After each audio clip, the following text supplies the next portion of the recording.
It was now in N12 and some other chunks. Hamas took responsibility for the terror attack today in Jerusalem. There were two brothers from East Jerusalem that conducted this attack. And one of the things that we are seeing, we're going back to this, I just want to give it, I think it's important. Well, one of the things that we're seeing that Hamas is really trying really, really hard to try and persuade, their people in the West Bank and in some other areas to really, do terror attacks and stuff. And in the last 2 months, when we're not seeing that, that they're so complying, and I don't want to open my mouth, chas v'chamila, and stuff like that, but they have difficulty with that and the cooperation of their cooperatives in those areas. So I just wanted to say that, just we can continue with this conversation. Yeah, they imagine that all of their West Bank brothers will join them with addition of Hezbollah and maybe others.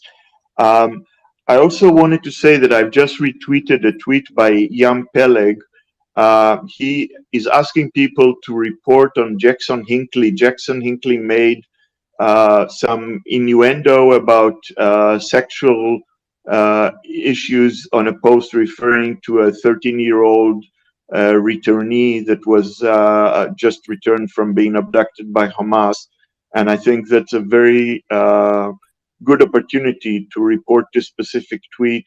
We need to get those bigots out of this platform. I know that Elon Musk is trying to, show that he's not that anti-Semitic as his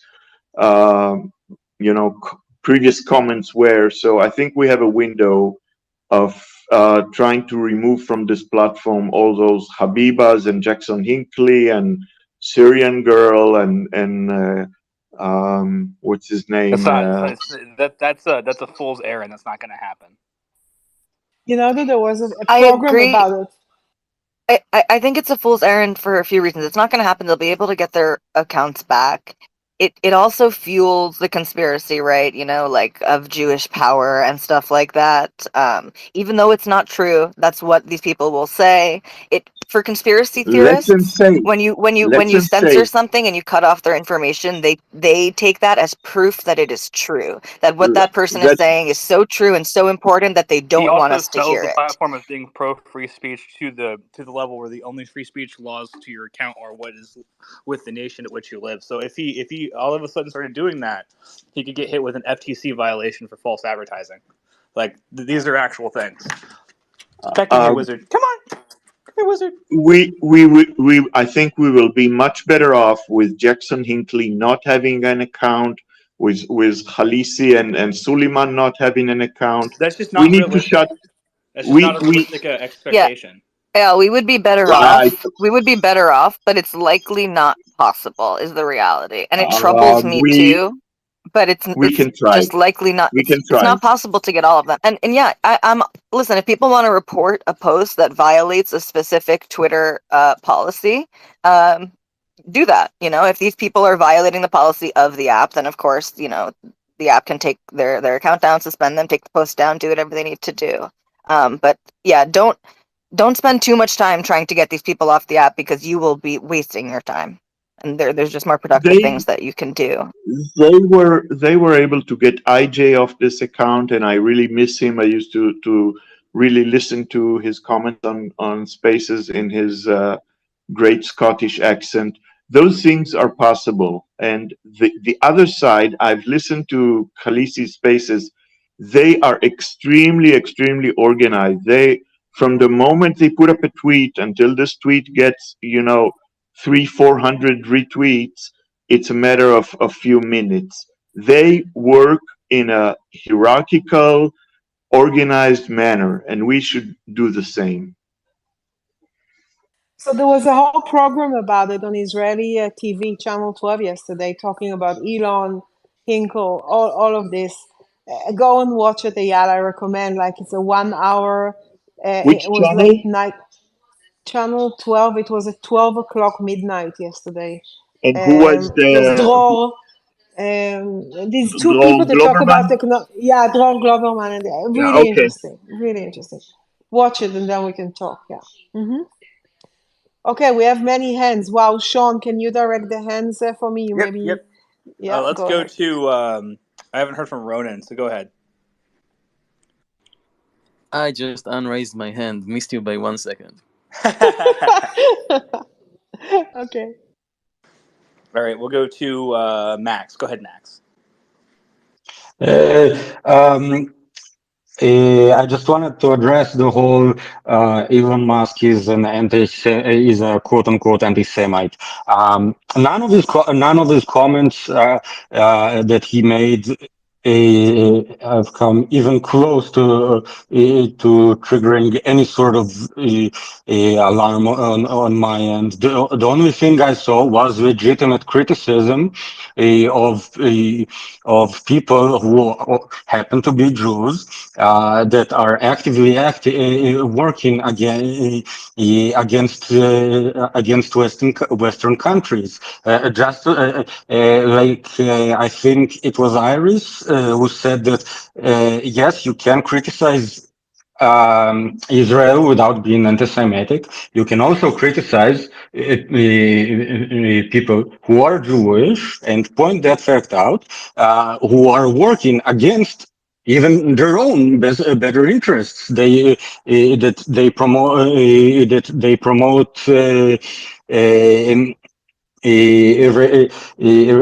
racist movements. They promote racist violence against specific groups of the population. Um, that they both promote violence against and silencing of political opponents. All of these things are valid criticisms. There's nothing bad about what he said. He's correct. All of that is accurate.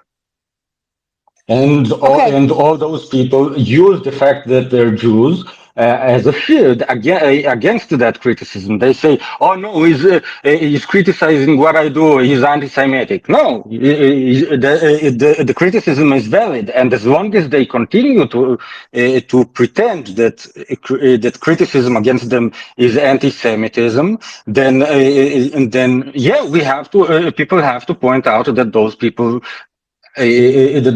are Jewish. Okay, just a second. As we speak, they're talking about some Iron Dome was just shooting missile in Netivot. If I have more information, I'll let you know. But I invited M because I have a few questions to him. So if we can just wait 1 second with the hands and we'll continue. I just want to ask M a few questions. Thank you so much for your understanding and everything. And as this news comes in now, we'll see what happened there exactly. M, how are you? I'm good. How are you? Always good to hear you. Okay, I have a few questions to you. Because we didn't talk, I think, for a few days, but I would like to ask you a little bit about Egypt's take at the moment regarding, the next 48 hours. We are waiting to hear probably from Hamas if they have, hostages that are in the category of mothers and children. And I don't know. A lot is going on at the moment, and I just wanted to get your take, and also the Egyptian media and what is going on there. Just a little bit of update, so I can update my people here. So, as far as I know, there has been no new official major announcements on our part here. Everyone's focused on the presidential elections. They started abroad, and then they will start again. The ones inside the country will start soon. And there was just one piece of news today about the Arab Parliament delegation visiting Palestinian injured patients in Al Arish Hospital, and some statement coming from Kataib Azzuddin Qassam. They said that they were responsible for the terrorist attack in Jerusalem. So that was featured today. and Hmm. I'm looking at the main feed and I'm not seeing Yeah, it seems a anything little bit, interesting. yeah, it Right? Is seemed that like, yeah, something is silent in the last 20, like, let's say 15, 17 hours, which is interesting, I think. And it will be interesting if this, where we're going to with this moving forward. But, the role of Egypt is very, very interesting to the Israeli media. I'm seeing Ehud Yaari always, he brings all this stuff. So, yeah, I just wanted to ask you where you're at. And have you got anything else to update that you think is interesting for the space regarding the issue we're talking about, the Israel-Gaza war?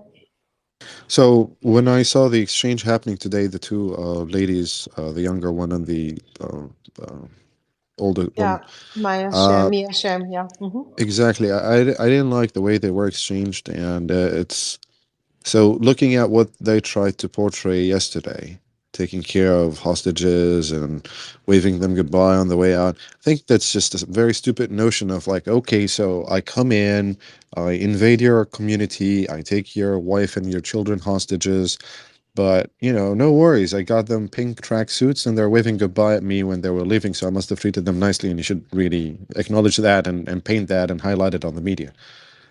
I don't know who did what to those people when they were young, dropped them on their heads or something. But that's the first point. And the psychological warfare, of course, they're trying to portray themselves right now as the proper Muslims who know how to wage war and take care of their hostages or prisoners of war. This whole framing is false. This whole It narrative is. is false.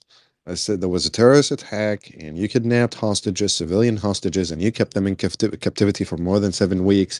Now you're releasing them. Of course, they will do everything they need to do in order to arrive safely back home. If you tell them to wave, if you tell them to smile, if you tell them to put on a nice show for you so that you can videotape it and then air it to try to build a fake image of your tolerance and uh, your code, and that it's just this is 100% false, right?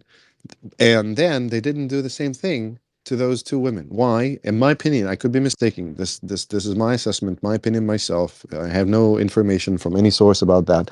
But the way they treated two single women compared to the way they treated families, in my opinion, I think it's intentional because they are single or because they were alone or because one of them was kidnapped from a concert, and to just subject them to that amount of harassment from that large a crowd as they're just making their way out of the vehicle they brought them into Palestine Square and into the Red Cross vehicles is just another crime. It's another testament to their barbarism. To have people cheer on them and cuss at them and take videos of them as they're being paraded, in this very short distance between both vehicles. This is disgusting behavior, and I believe it's intentional, and I believe it's just to terrorize. Again, it's a psychological thing here, and the message that they are sending is that they want to terrorize Israeli women. If you're trained, if you've worked on this, you know exactly what they're trying to do. Some people fall for it, not sadly across the world. I have some Egyptian friends on my feed right now who are like hailing. They were hailing the exchange of yesterday and how everyone was, all happy and nice and giggly and shaking hands and waving goodbye. And oh my God, they let her go with the dog. They didn't do anything with the dog that she had on her. So they must be very merciful. And it's like, yeah, sure, a young girl with her dog taken hostage and next to a guy in full combat gear covering his head and covering his eyes and his face and his everything. But sure, I should really, appreciate the fact that he allowed her to take her dog with her when she was kidnapped and nothing happened to the dog over like 7 weeks. It's now I have the videos. I saw you shoot at dogs. So this whole thing is engineered to reverse the damage from what they carried out and the atrocities they committed and the crimes they committed on October 7th. Absolutely, 100% everything you said. What we're hearing here, that they're directing it. It's a whole, they're really directing the whole spiel of like, getting the hostages out and showing the crowds and everything. Israel knows it. It's such a fake show that it's like if Well, somebody buys it, it's like crazy. It's yeah, really Qatari officials went into Gaza, right? Homeland of what? Al Jazeera? yeah, Something called Al Jazeera, where they used to do all this, or they have been doing all this since 2002. They're the masters of this. It's getting really exactly. ridiculous at this point. Yeah, I hope many people understand that and around the world because it's pathetic. But thank you always for your input, for your kind words, for you're really amazing. Thank you so much. Thank you. And if you want to say something or anything, just let us know. So, yeah. Okay, Sean, you direct the hands because Let's go it's to too much Pasha. for me.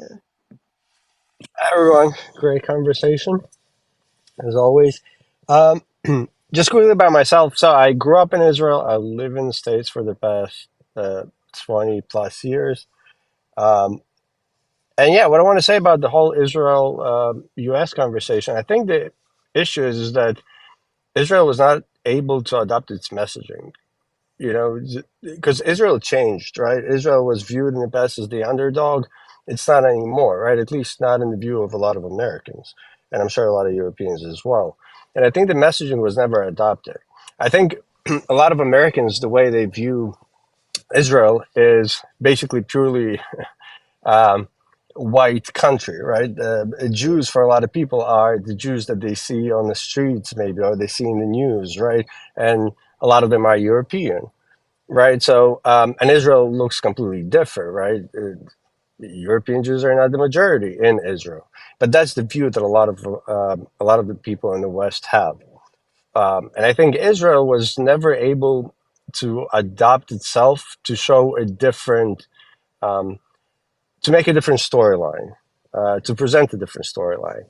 And I think, as opposed to the whole conversation, how American Jews feel and are American Jews thinking differently, I think American Jews, at the end, I mean, Israel is a wedge issue for them, and they tend to fall, on the right side, no matter what. Even though most of American Jews are Democrats, liberals, they still, when it comes to Israel, they fall on the right side. The problem is that the non-Jews, right, the ones that don't know a lot about Israel, they don't know a lot about the history, they, and let's say these people are also liberal, right? They see a picture that is basically a strong country that is not an underdog, that is, again, by a lot of them viewed as white, European, and wealthy, is fighting an indigenous group in Palestine. And I think that, combined with the fact that a lot of the supporters, the strong supporters and the vocal supporters of Israel in the United States, a lot of them are religious groups, right? Like the evangelicals, that are, they tend to fall on the more conservative side as far when it comes to religion, when it comes to abortion, all that side. And then Israel just becomes an add-on to a huge basket. So as soon as these liberals who are not American, they see who supports Israel, they see that a lot of the stuff is not aligned with their views. They just put Israel together with the rest of the issues in the one basket that they see as conservatives, as wealthy, as white, and they go against Israel without even understanding what's happening or understanding the history. And I feel like Israel, as opposed to in the past when there was a huge presence on campuses, where there was put a lot of effort into working within non-Jewish communities, with non-Jews, bring them into Israel for a trip, and basically building a narrative that shows the real Israel. I think Israel completely let it go in the past 20 years, and I think today we seeing the results. And I think, again, as opposed to being concentrated only on how the American Jews feel and how they react to certain things, I think we need to think broadly. We need to go back and working with the non-Jews, right, and trying to tell our story. Thank you. Okay, before we move forward at the moment, as I said, some of the stuff that is being said here I'm taking. So at the moment, Khan 11 in Israel is talking about the anti-Semitism in campuses in the US. and they're saying that 73% of the Jewish students have experienced anti-Semitism in the last year. So this is when I tell you that I send stuff, I do it immediately, and now there is also an item about it. So it's amazing.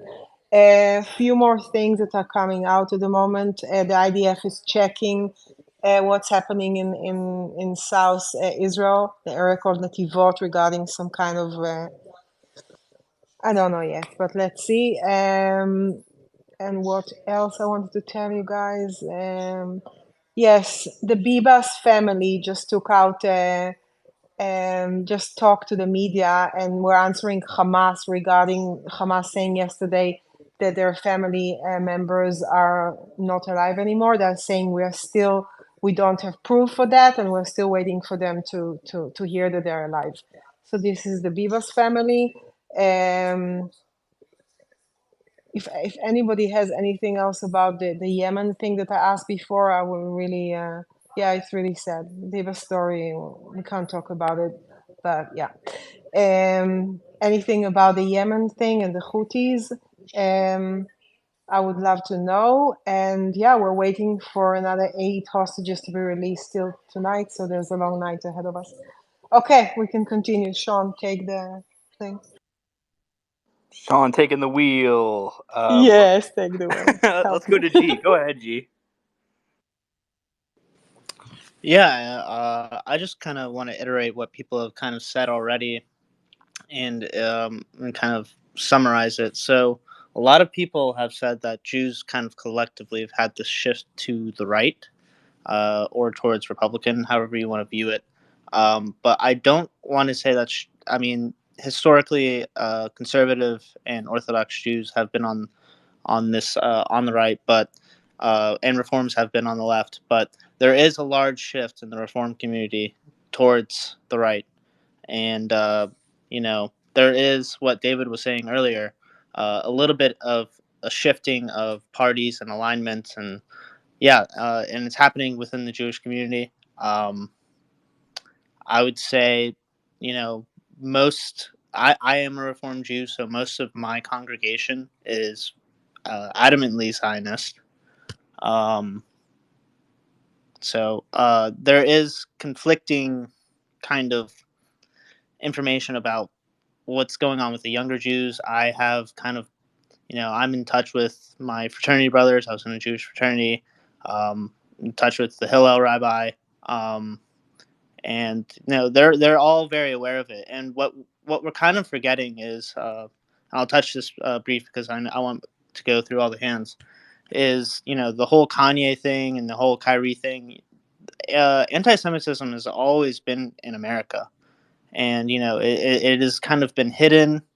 I mean, at times it shows its face, but it's always been there. So I think a lot of people have started to realize that, and ultimately they're like, October 7th for a lot of American Jews was a glass shattering moment. I'm always been fairly right, so it was less glass shattering for me, but for a lot of my relatives who were liberal, that it was a wake up call. Like a lot of people have said, it was a wake up call. Thank you for that. Okay, so we have Essia and then Tali and then David. Thank you. Hi, everyone. So, Iris, I was a little bit surprised and saddened to hear you ask about the U.S. Jews' response and if we've kind of like fallen asleep since October 7th has happened. I would categorize the response from the overall community as in 3 portions: political, social, and religious.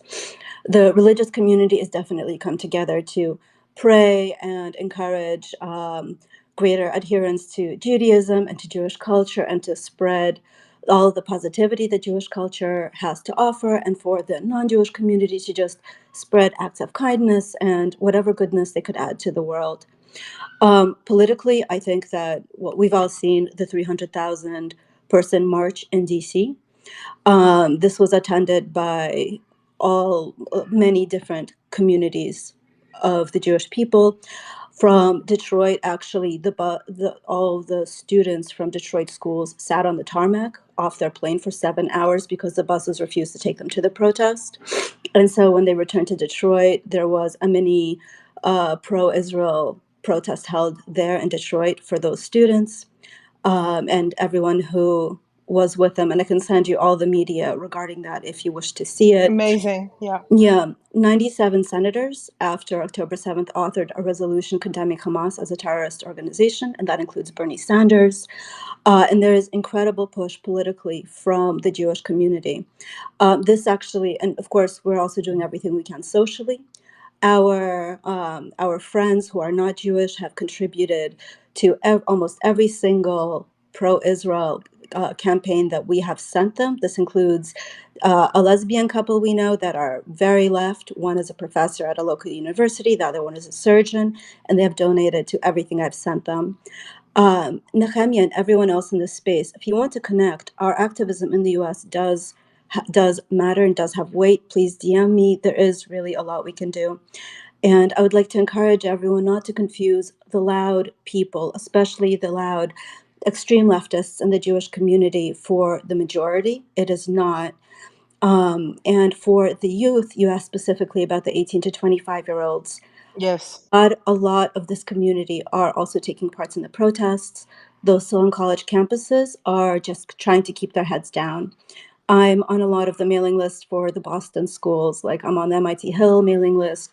Students are a little bit worried because the campuses are not friendly towards them. And of course, student response is context dependent, but for the secular Jews, it is very clear to a lot of them, I believe, that this is not anti-Zionist, that this is anti-Semitic, and this is an attack on them personally, not on Israelis. And so people, the pro-Palestinian side, can talk about being anti-Zionist all they want, but what people are seeing is menorah lightings canceled, and actual Jewish events attacked, not Israeli ones. And that, so for the non-Jewish youth, I think the situation there is dire. But for the Jewish youth, both on the secular and religious side, I'd say the vast majority is firmly on the Israel side. Yeah, and if you have ideas of what we can even further do than what we're already doing, we'll do it. I think I just got an Thank you so increased speaker. much. I think my new upgraded account allows more speaker roles in the spaces. Yeah, we have a lot of speakers. Thank you for that. Okay. Amazing. I called on Who's Ronan next? earlier, but now he has his hand back up. I don't think he was ready to quite go yet, but let's go to him. Okay. Yeah, actually, I was thinking of saying this before, and I wanted to kind of tie together what a few people said.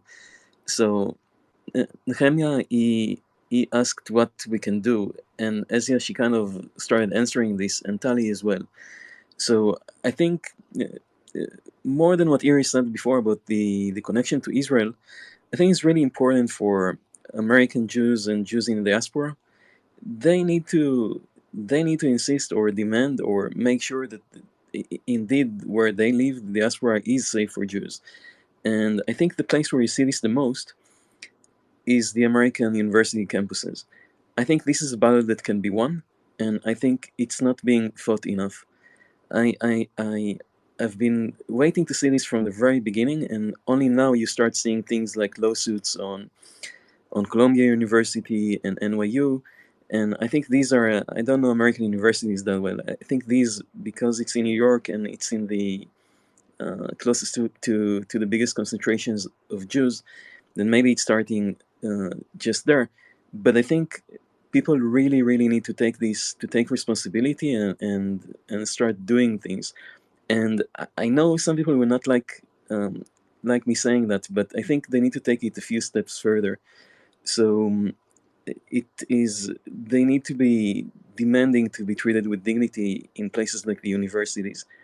They can't just let them do nothing. And I think they should, and this is the part maybe people will not like, I think they should, Jewish students should not accept it, should maybe even not stay there, at least threaten to mass exit all of these universities, including faculty and students, at least as a way to pressure them to kick out all of these university presidents, like what was their name? I forgot her name, the one from Harvard. But all of the other ones, as well as all of the professors that should be fired. I think they really need to be much more proactive about it. And I think Asia can help with these sort of things, and some other people can also help. Thank you, Ronan. I appreciate you. Okay. Wow, we have so many hands. Okay. Who was waiting? I think. Okay, they want to go to David, Tali, and Luce. What's her name? Luce Titian. Okay. Okay. Yeah, well, I'd first put my hand up again because just to chime in on this, what's happening in the American Jewish community. I also have a really quick question for M at the end, but I'll do that at the end. So I don't know what's happening in synagogues except what I hear from other people because I don't go to synagogue. I'm totally secular. But I do hear, like in the shadows, things are happening. Um, I'll give you one little anecdote. Is so I was contacted by somebody who is she's like half Jewish and she's in Texas, I think in Austin, and she will be like she's a paramedic and will be volunteering with Magen David Adom, which is the Israeli emergency medical services. And so I'm going to be helping her with like some emergency procedure stuff, but also medical Hebrew. She doesn't know a word of Hebrew and wants to help. And there's all kinds of little things like this that are happening. People are trying to help. Like they may not have had much of a Jewish upbringing, but they know they have some kind of a Jewish background, and they are kind of waking up and saying, "I want to help." What I'd really love to, I'd love to hear from if there's any like liberal Christians, so-called liberal Christians, because just my anecdotal interactions around here, that's the group that just seems to be silent to me on this issue. Like, it's like on one level, they know I have a lot of relatives in Israel, close relatives, and that I used to live there, and they never say, "Oh, how's everything?" But everybody else, yeah, okay, so Indian people, Hindu people, it's like I just know. I see someone I'm working with who's from India every single day from the very first day, from October 7th, immediately. Oh, how are your friends and family in Israel? What do you think about this and that? They're so supportive. But I just don't get that from the kind of, for lack of a better term, the kind of liberal white Christians, not the fundamentalist Christians. I don't actually like know any of those, except what I see in social media. So, uh, what I tend to, when I do get into conversations with people, what I like emphasize on people on the left, and I am on the left. I consider for lack of a better term, people who just like me are extremely pro-choice for a woman's right to choose. They support LGBT rights and all that and all kinds of civil rights. And I always emphasize, and they're always surprised to hear this about how, did you know that not everyone in Israel is Jewish? More than 20% of the population is Arab, most of them Muslim. And I tell them about the Muslim Israelis, some of whom volunteer for the IDF. I tell them about the Druze in Israel, and they are very surprised. They don't know about this at all. Just like someone else was saying, I forgot who it was, has this idea that Israel is like just it's all Ashkenazi Jews, and that's the whole thing, and that it's like finds some kind of allegiance with like, I don't know, whiteness or something, which is just such a distorted idea about Israel. Now, just a quick question for M. I wanted to ask. I Um, don't I don't see him here. I think is it he's gone? he had Uh, to go. all right. Yeah. It But was he will come about back. Yeah.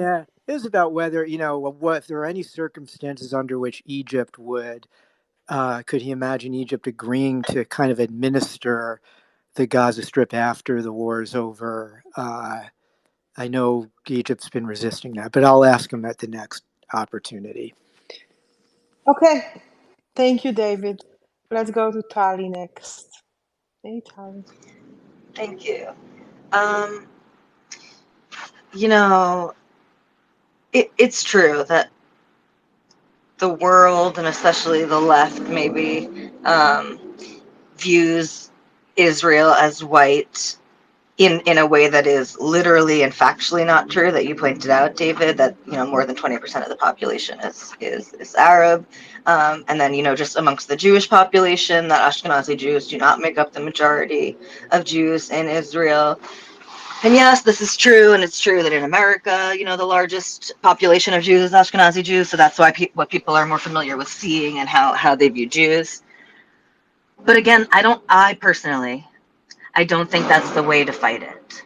And if you've noticed, it doesn't work. Like, tell that to people who sincerely care.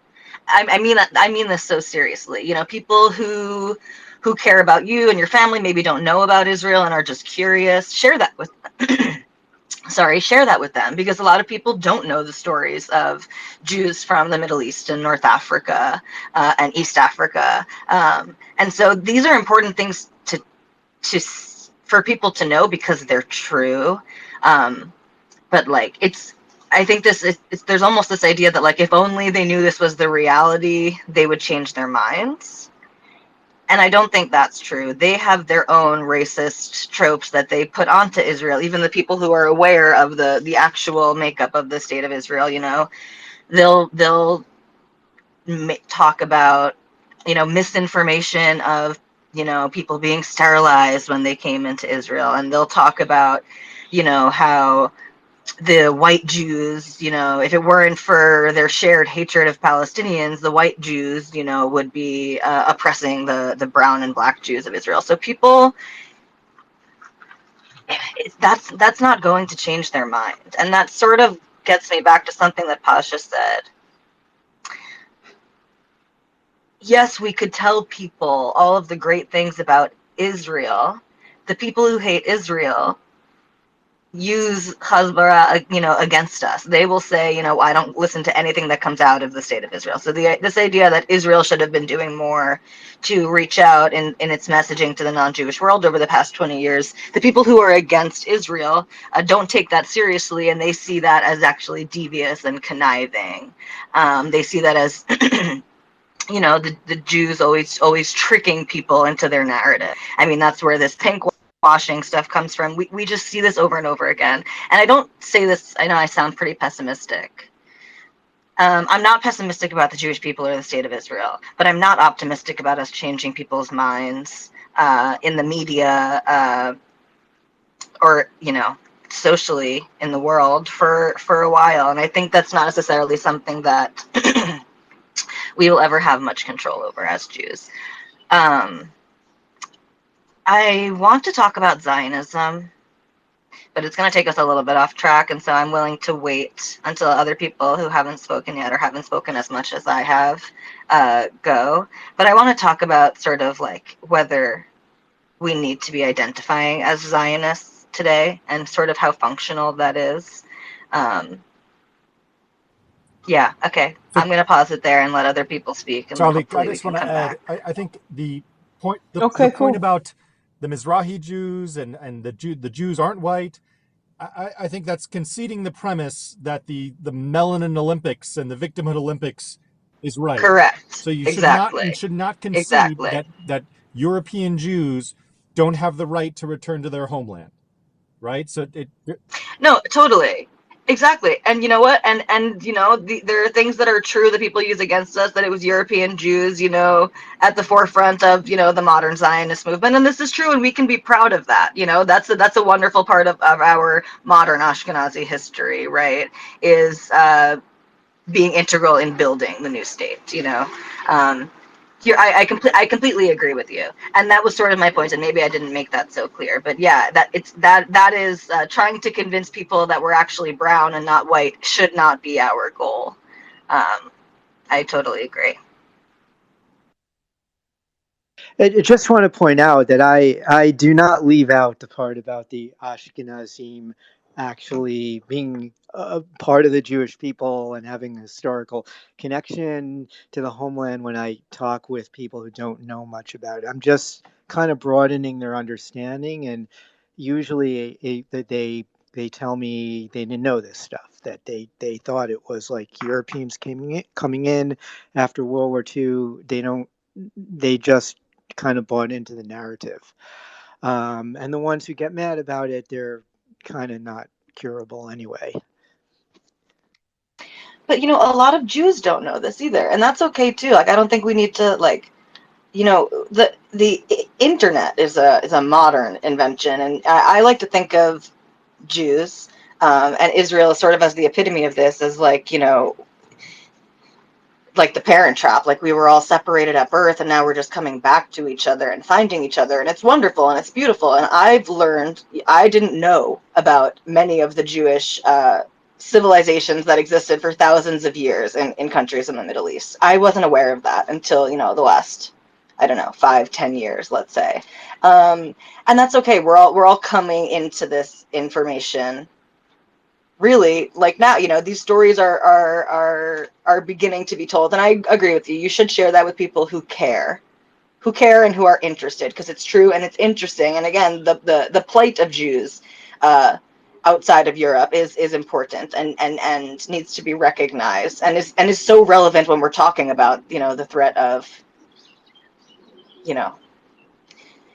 the Arab-Israeli conflict.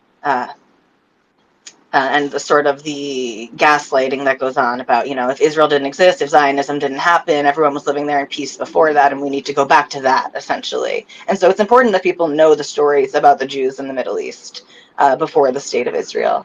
But it's not going to convince people. And our goal shouldn't be to convince people that Jews aren't brown. And again, I'm not condemning you. I don't think that's what you're doing. I'm just speaking more broadly, because there are people who want to do that. And I understand the impulse, because that gives you credibility in left-wing politics, to be seen as non-white.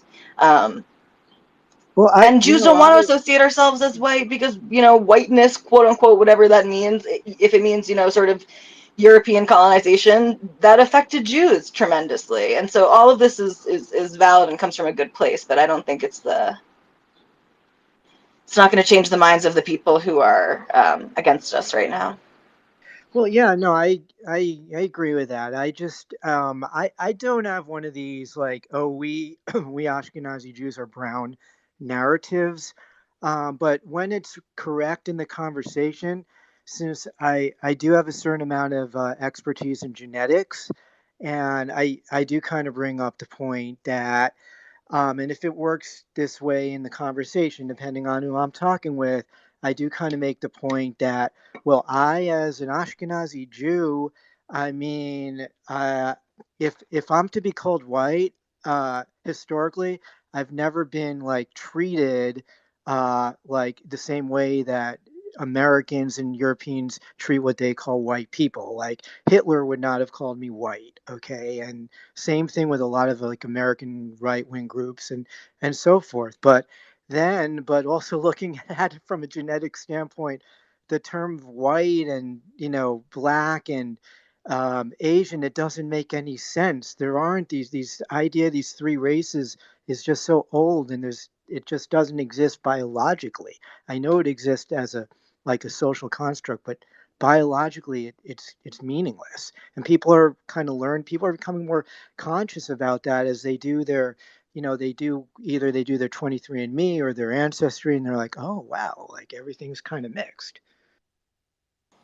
All right, go ahead, Pasha. Yeah. So yeah, in general, I agree. Listen, this whole thing of why brown, it's probably not a conversation we want to get into, but we can't ignore the fact that it is an issue, right? So, like, saying that we don't like something, or that we don't agree with something, and then just not address it just because we disagree with it, it's also incorrect, because you're basically leaving the space for someone else to come in and fill in the gaps. And I think a great example of it is, listen, today, like, if you look at the United States, you have about less than 1% Muslims, and then you have about 2% Jews. Yet on the streets, we obviously see a completely different story, right? So you can't say, let's say that it's all, Muslims who just hate Jews, that they come out.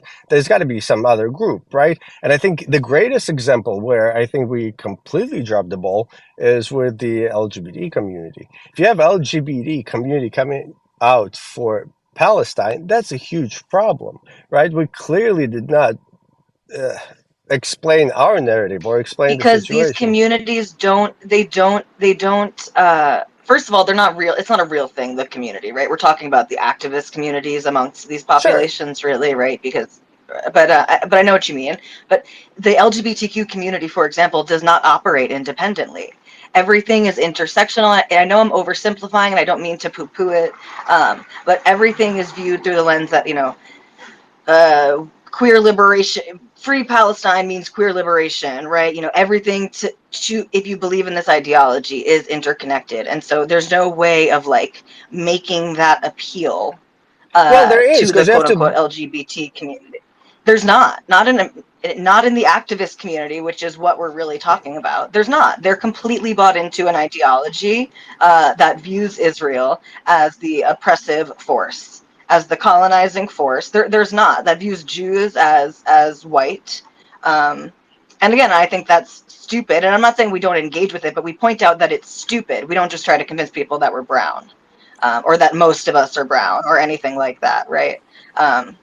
Right, but yeah, there's no way. Sorry, go It's ahead. not possible. Sorry. Again, I'm not trying to poo-poo what you're saying, but I'm a gay, and the community is completely lost. There's lots of gay people who are normal and reasonable and supportive of Israel and of their Jewish friends, but the activist community, whatever LGBT activism looks like, is completely enamored with a left-wing ideology that allows no room for even neutral to Zionism. How do you go about combating that? Do you just say it's lost and then try to find something else? No, but I feel like there is a way. Sorry, there's a way to combat it. Anyway, I don't want to. Yeah, I don't want to dig too. There's so many things happening at the moment. I want to go into this conversation. I will have to leave very soon, so I want to a little bit talk about what's happening at the moment in Israel, and we can continue this conversation in soon. Understood. But it's really really interesting for me also to hear, and I'm happy also that Tali is here because I always like when she talks. So we'll go to the hands, but just few updates. Most of the talk at the moment is regarding the ceasefire and the list that Hamas will give us for tomorrow. And some the release of the hostages. I don't know. It's nobody talks about it at the moment, but it's expected to be later on today, maybe in an hour or two.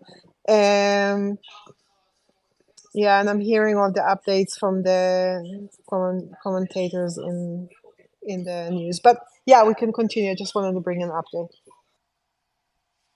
Thank you. Yeah, so I wanted to say that there is a way to, I think, battle with it. I think we have the facts on our side. The problem is that we're not, projecting them. I feel like there are a lot of Palestinians who live in Israel who are gay, right? And they live in Israel because they can be, gay, LGBT. They have an LGBT community in Israel. And where are these people, right? Why aren't we showing them? Why on the love parade there's no a float that would be, with people from that escaped, Hamas or escaped even from the West Bank, and now they live in Israel because this is where they can be themselves. All these things. I mean, we can do it, and Israel can do it. We just don't, right? And I feel like the one of the things that is always being brought up is that the kids on campuses, they're afraid to come out and support Israel and everything. I feel like that's because we just didn't put enough effort lately into campuses. You have to build a ground floor for them. Once you build a ground floor, once you have people who are able to support them, once you have someone who can correct the narratives, because kids in colleges, I mean, they're still young. They have school, they have so many other things that they have to think about. They're not going to be sitting and researching every question that someone comes and ask them about Israel. But if you have an organization that can basically fill in the gaps for them, kind of be Okay, somewhat. I have something really important that I need to clarify. On N12 News, there's some American news that they're working to get Hamas people out of Gaza. It's coming from an American source. I just saw it on N12.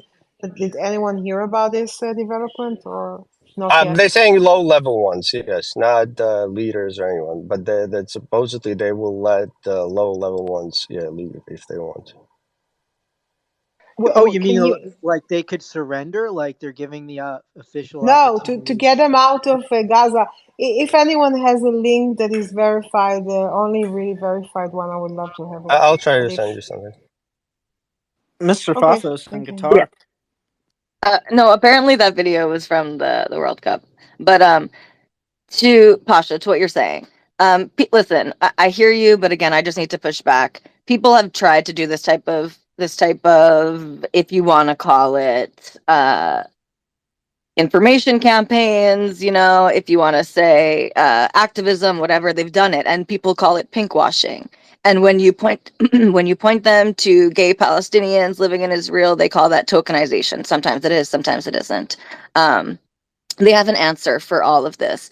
And I understand what people are saying. The university system in America has a lot of flaws, and we have failed Jewish students, and many of that, I think, we need to put some of that responsibility at the foot of Jewish institutions in America. American Jewish institutions have failed us in the last 20 years. But this is bigger than the United States. I mean, we saw this in the UK, where they have a much smaller and less influential Jewish population than we have in the United States. And I mean, back in like 2016, the UCU, the college union in the UK was sued for essentially institutional anti-Semitism for many of the same things that we see on American campuses. Because again, this is the product of sort of postmodern leftist ideology that has taken hold of universities in the Anglosphere in the West. It's not just America, and those they failed in their pursuit of combating anti-Semitism in the UK, and that doesn't mean that we will fail in the United States. But it tells a story. This is not so isolated. It's not so easy to combat. This has been in the works especially when we're talking about this, looking at this in a larger frame of sort of postmodern left-wing ideology. This is many, many decades in the making. So it's not good enough to put out a campaign about how like gay friendly Israel is. It cannot penetrate that ideology. A quick correction on someone said something a little while ago implying that Palestinians who are gay and in Israel are there because they decided it's better to live in Israel. But you can't, if you're Palestinian, you can't just like move to Israel because you're gay. The gay Palestinians in Israel is because they were fortunate to grow up as Arab Israelis who happen to No, be there are gay. people. There are refugees, I believe there's essentially. an asylum. Yeah, there's an asylum Yeah. program. Okay. I believe. Yeah. There is, because you Okay. can't be gay in Palestine. Obviously not in Gaza. The consequences, you could argue, are like worse through the government in Gaza, but in the West Bank, you honor killings happen regularly in families with known gay people. It brings shame to the family, and it would make the family is not safe to harbor a gay person, essentially. So yeah, you really cannot be openly gay. Okay. So they In most apply for areas. asylum and then they're able to move that way. Got it. Correct. But I'll bet there are way more that can't get out and they're stuck there. And Well, and a lot of them end up in the West. So that's where Yeah, you see, quote unquote queer Palestinian activists. None of them live in Palestine. All of them live in America or in Canada or in the UK. And that's good. I'm glad.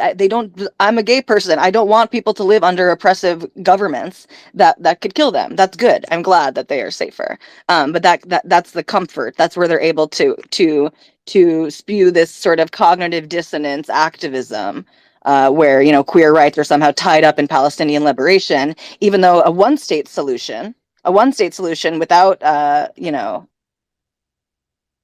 liberal Jewish control, because Israel is a liberal society. Liberal, I know we don't all have the same definition of liberal, but that's the term that I'm going to use. There would be no gay rights in a one-state Palestinian state. This is just a fact. And there would be no right for atheists and people who have anyone who disagrees on pretty much anything of, free thought and that differs from whoever's in control. Okay, just an update taking us back to the topic. So regarding the ceasefire, so there are efforts at the moment of the Mossad and the Qataris, and I think the Egyptians, to bring to another release of hostages tomorrow. If this is not gonna be successful, Israel is ready to start with to continue with the war immediately. And the next negotiations will be Israel is saying if it's not going to work, the next negotiations are going to be under fire. So very, very crucial hours, next 15, 16 hours. So, yeah. That's it. Okay, Sean, where are we going with let's go to Shlomo. Go ahead, Shlomo. Hi, Shlomo. Hi, guys. Interesting conversation. Just a few points to reflect, really, trying to, for example, someone mentioned, we don't want to compete in the Melanin Olympics. I think that's quite correct. I'm speaking from the UK, and I have a lot of connections with Ireland as well as other countries, but UK and Ireland. To contrast contrast or compare the experience to the US. The whole idea of racism and so on, and the infamous Whoopi Goldberg comments. It's like it's more of an American thing to look in terms of skin color as race.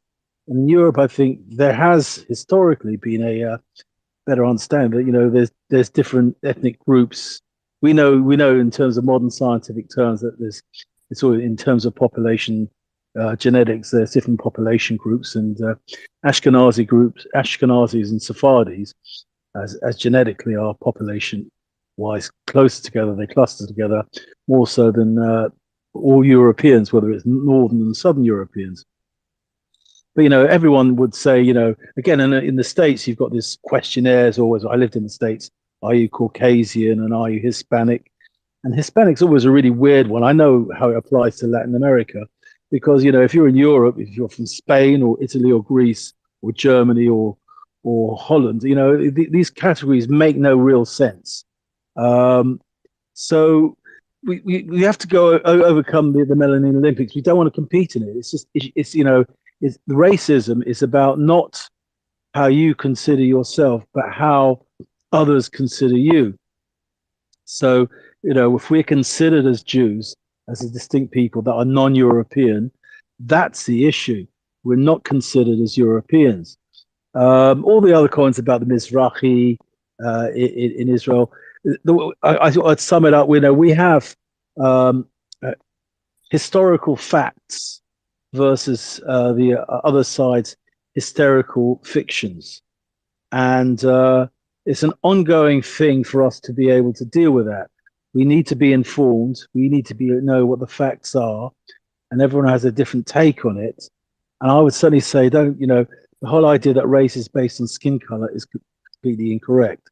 And then to complete this point, someone's brought up, the various categorizations of the left, the activist left. I think that was a good point that someone made. You are not going to be able to deal with the activists, but there are two provisos to that. Number one, the horrifying letter to America TikTokers, whether it's fashion and so on, kids being rebellious, being inverted commas cool. They are kids, they are being idiots, and people do grow out of that, and hopefully some will. Then there's the next day, there was on TikTok, there was all these kids suddenly reading the Quran and deciding to convert from Christianity to Islam. It's a lot of it. I think a lot of it, they treat it as a game, but the problem with that, even if it's a game, even if they think it's funny, it does have real world effects. So what we need to understand, and I won't labor the point, but I'll come back to it if people are interested. I've been, as someone else said, this is a decades long problem. I've been involved on the periphery, but deeply involved in the battles in the UK over the anti-Semitism in the Labour Party, and being the first party to be held to harass and discriminate against Jews as a political party, and even the right-wing BNP, that didn't happen. This is a so-called left-wing party. So we have decades worth of dealing with an ideology which is not the left ideology. It's a particularly toxic, dangerous ideology. I'd almost call it it's an ideology with a tapeworm inside it. If Islamism is some form of toxic Islamism, some form of Trojan horse to a threat to Western civilization, but not all Islam is like that. But certainly a brand is. Similarly, this species of what I call critical theory social justice left is just about destroying the West. So the final point to complete this is when people talk about queers for Palestine and we contrast it, yeah, turkeys for Christmas or chickens for KFC and so on. We think it's absurd, and we can talk about what happens in Israel, but I would say that them doing this is a feature, not a bug of their philosophy. It's about sowing confusion, and it's just about destruction. And the more, to us, to sensible people incoherent it appears, the more it's actually working, the more they can get people to actually support such lunatic positions. This is what they want. They want greater and greater absurdity to actually have an acid to dissolve the fabric of modern liberal democracies. So that's what's going on, and I can expand on that, but I'll hand it back to the panel. Yeah, okay. Okay, Sean, how are we continuing with this topic, or we are like, what we are we move doing? on to anything else is good too. Yeah, okay. I wanted to ask John some questions, but he's in another space What? with Maccabi and Utzli and all those. Okay, no problem. I'll talk to him. I'll get him back here in a second. I'll write him. That looks like an interesting. No, space. they probably want to. No, they probably want to ask him questions. So he's moving from space. He's always like, if you got questions, I'll go to the questions. Yes, I'll go to the questions about urban warfare, right? Urban warfare. Right. Yeah. We should have rubbed the genie earlier. No, but we should think about a new thing that an urban warfare, like you suggested the other day, right? Oh, this is a good idea. We need to tackle him. And hi, Piotr, how are you? What's have you got any interesting news from Europe? Like last time. Yeah. Piotr, what's up? How's it going? Are you feeling better, Piotr? Gradually. Still in my apartment like some kind of hermit. Like sort of. I had a friend come over and he's like, "Damn." I was like, "What?" And he's like, "It smells of unhealthiness." Oh, cheers, mate. Thanks so much. I mean, you bought the chicken broth. Now you can fuck off. I'm okay. I don't know. I'm just watching the Blinken visit. To be honest, I was in another space on Clubhouse just for reminiscing for some reason, and I was just thinking about could there begin to be a bit of a divergence between the US and Israel, because the US wants Israel to maybe be more limited in how it conducts itself versus the Israelis, who feel maybe likely that they haven't fully, reached their goals with Hamas, and they're definitely not going to change their approach right now, are they? So I'm just wondering about further down the line, the next few weeks through Christmas into the new year, what this means for US-Israeli cohesion, basically. I don't know if you've got any thoughts on that, Iris. Sorry. Okay, so yeah. I was just like, they were just talking about the Blinken visit a few minutes ago on N12, and there are like a lot of backwards and forwards with him and some of the cabinet, the war cabinet members. You know, he's talking about weeks, they're talking about months. So there's a lot of backwards and forwards on this one. I assume that the next like 48 hours will show, you know, where will show us where we're going.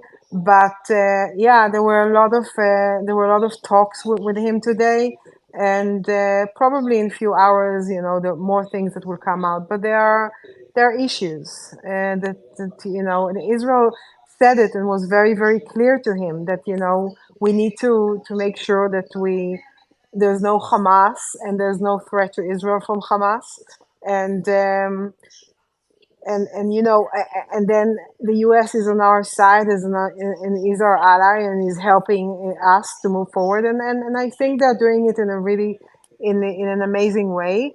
But there are some differences in what Israel is seeing as the next steps, and as some of the stuff that he's bringing slightly into the conversations. So we need to see about that and how this develops. But of course, U.S. is always on Israel's side and is amazing. So yeah, that's what I have to say about that. Anyone else has a take on Blinken's visit? I see Eric is back. Let's get him up here.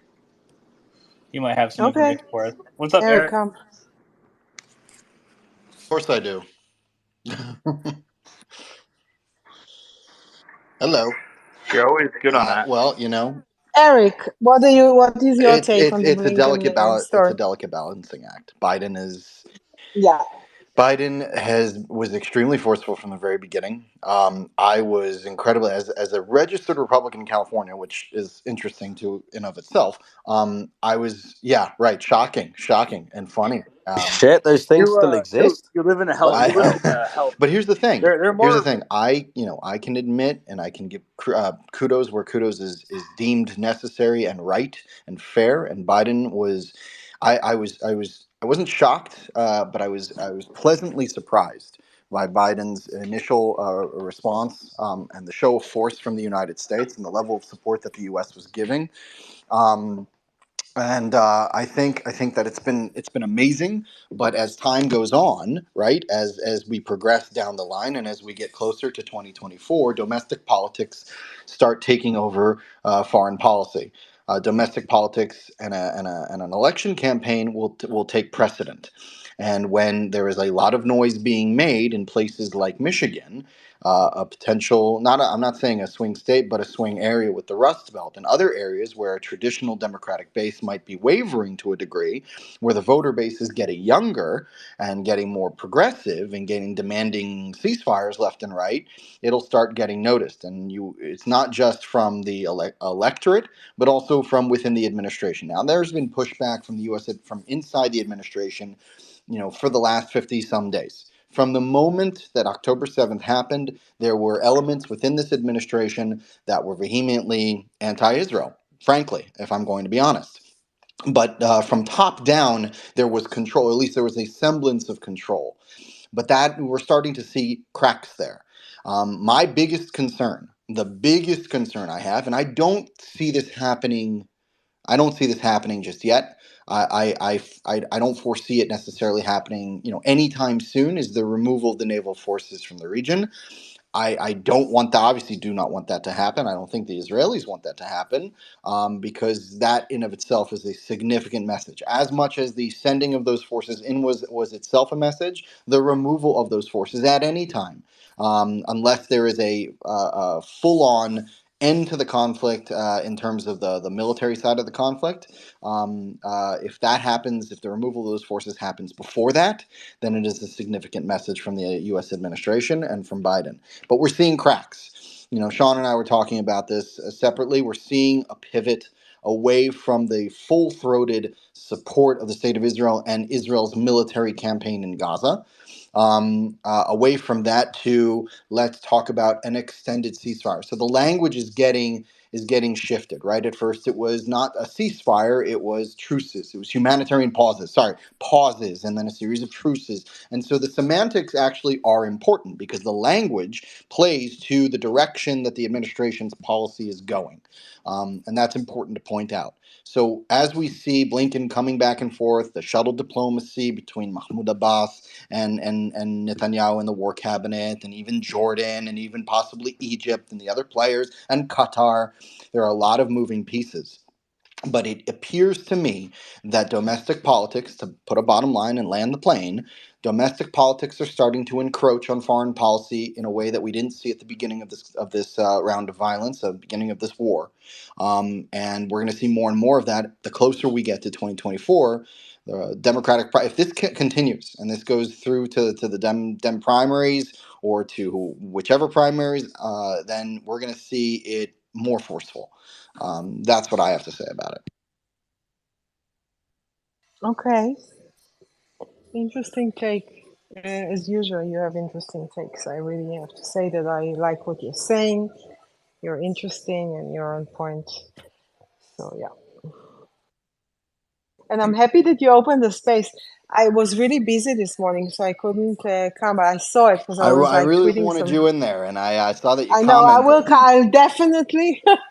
I'm sure we could do. But it did well. It did well, like Yeah. 300 at its peak. I was really impressed for my first space. I got 300. Yeah, because you're cool. Oh, well, So you know what appreciate you're that. talking Thank about. you. So yeah, of course. Yeah. Anyway, okay, we have more hands. Asia, do you wanna say Here he something? is. Yeah, thank you. Hi, I wanted to respond to Eric as an independent voter from Michigan who's voted across both Democratic, Republican, and independent parties over the past couple of elections. I would not. I would encourage Biden not to be pessimistic about the Democrats, because the Democrats that are to the intense left, they will not vote for the Republican candidate. And this is a two-party system in the U.S. at the moment. Yep, and they've openly said that they're going to vote for a third-party candidate. They're putting Correct. momentum behind that. Not voting for the Dems is in of itself a vote for the Republicans. That's a good point. But if there is enough of a fear that a Republican candidate will win, there will be a lot of pressure on people to vote for the candidate that might. Enough of them hated Hillary Clinton for Trump to win in 2016. I mean, people will do vote swaps. No, I mean, SJ, you make a valid point. You are correct. However, Sean is also correct, because there was that concern. There's this sort of this cognitive dissonance, and if you want to go back to 2016, I think on one hand a large portion of the Democratic base believed that Hillary was going to win and wipe the floor with Trump, and then you had a whole bunch of people who just didn't talk about, and it was very quiet in the lead up to 2016. A lot of people don't remember this, but my father, also Republican, clearly, but in Pennsylvania, of all places, right? And I was born and raised in Philadelphia, so it was important to say. I used to go voting with him every time, as a kid. I would join him for the vote at 7 in the morning, and, a bunch of people would go in early, and they get their cup of coffee, and they go to the local high school and do their vote. And then I was in Israel at this time. I was serving in the IDF, and I was specifically consulting on the U.S. election from a geostrategic standpoint. My commander brings me in the morning Israel time, and it's still nighttime in the United States. And he's like, I want you to pay attention. Let me know what's going on. A few hours later, my father calls me. He's standing in line. And I go, what's up? And he goes, I'm here at the high school here in rural Pennsylvania, outside of Philadelphia, outside of Philly, no less, which is very, very democratic, of course. And he goes, I'm here at the high school, and the lines are out the door, and they're extremely long, and everyone is angry. And I go, oh, okay. Yeah, so Trump's going to win. And he goes, yep. And I go, all right then. I mean, that's an anecdote, right? But it ended up being true. Hours later, Pennsylvania gets declared for Donald Trump. I walked into my commander's office, and he goes, what do you know? And I go, well, listen, this is an anecdote. This is what I can tell you from the ground. I believe Pennsylvania is probably going to go Trump, which means a lot of those states are probably going to go Trump. A lot of people weren't talking about who they were voting for up to the election itself. And I think this is going to be a major surprise. And it ended up becoming true. So that's not to project what's actually going to happen now in 2024, but there's a lot of influencing factors, and there are a lot of things that could be, perceived. There's perception, and then there's reality. Now, if the Democratic base is overwhelmingly still in favor of Biden, which it appears that it is, I think, as I noted before, I think that the extremist left and the very loud voices we're seeing, like, oh, Biden needs to be careful with his policy because we may not vote for him in 2024. I think a lot of that is lip service, and that's a lot of bark and no bite. I think Biden will maintain his base, if you're asking my opinion, but it depends how the next few months go, right? And I think your point is well taken in terms of, louder voices over those that are being a little quieter and maintaining their positions without actually, projecting them onto everyone else. Can I respond to that, please? Yeah, go ahead. What I remember from the last election is that the people who are living in borderline states like Michigan were basically swapping votes with people who are living in blue states. So somebody in the blue state would vote independent, and then the person in the swing state would vote for the Democratic candidate. So the state was protected to go Democrat, but their disaffection with the party was still noted in the overall vote count. I don't know how much of an effect that actually had. Yeah, I heard that anecdotally. I don't believe that had any real effect on the election. Okay. My second point, that's good to know. My second point is today Hamas's leader Yahya came out and said that October 7th was a rehearsal. Yeah. If Hamas continues with these kinds of statements, that might actually cement Biden's pro-Israel position, because this is obviously an existential threat. These are not friendly players, and peace is far less possible with that kind of rhetoric. I mean, the rhetoric is the rhetoric. I don't think anything less was expected, and frankly, I'm surprised it wasn't even more forceful from Yahya Sinwar. He's posturing. That's what he does. Did I get cut out? Sorry. That's what he does, and he has to. What is it? He's not going to say, "Oh, we've taken so much damage and we've gotten pulverized and thousands of our fighters are dead." He can't say that. But what he'll come out and say is, "We are extremely strong, and that was just a rehearsal dinner, and wait for the full throat of our forces to come out." It's all posturing. Not all posturing to a degree. Hamas is still an enemy. Hamas is still a problem for Israel. And this war will not be completely over until Hamas is utterly destroyed militarily, at least. You're not going to destroy the idea of Hamas. I've said that over and over again. But at the very least, you can disarm them. And you can disarm Gaza. And I think removing it's not an existential threat. I think it's been very careful. The war cabinet and senior leaders in Israel have been very careful to say Hamas is not an existential threat, but they are a legitimate threat of violence and threat to the southern communities of Israel and to Israel in general. And so that threat needs to be eliminated. All threats along Israel's borders need to be eliminated. That was a loose threat, by the way, from the war cabinet at the beginning of the war to Hezbollah. Hezbollah is next in line. When that will happen, if that will happen in the near future, I can't tell you. But I can tell you that Israel will not. I can assure you of this, that following October 7th, Israel will never allow a threat the likes of Hamas or Hezbollah to exist on its borders again.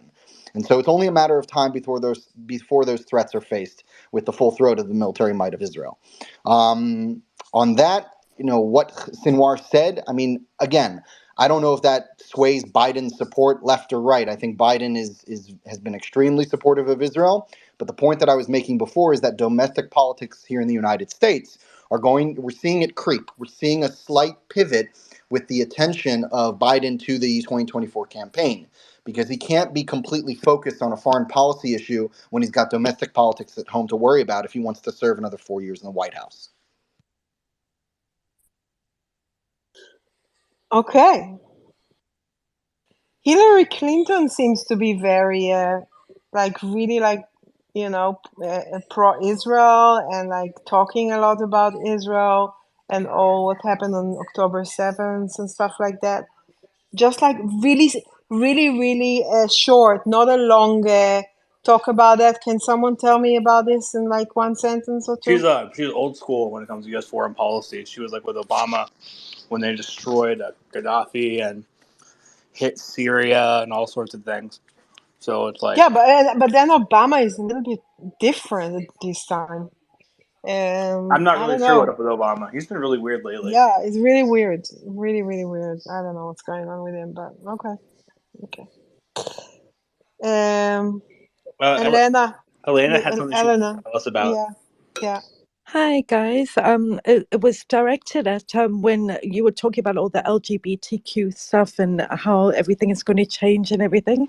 Now, I don't know about this personally because it happened in Melbourne. There were 5 school guys. When they went to school, they were totally prejudiced against anti-Semitism stuff. The students in their schools were drawing Nazi stuff all over their things. They went to teachers. 2 of the teachers abused them through anti-Semitism statement that them it went over for 5 years. All 4 of the boys dropped out of school, and the 5th boy dropped out of school as well.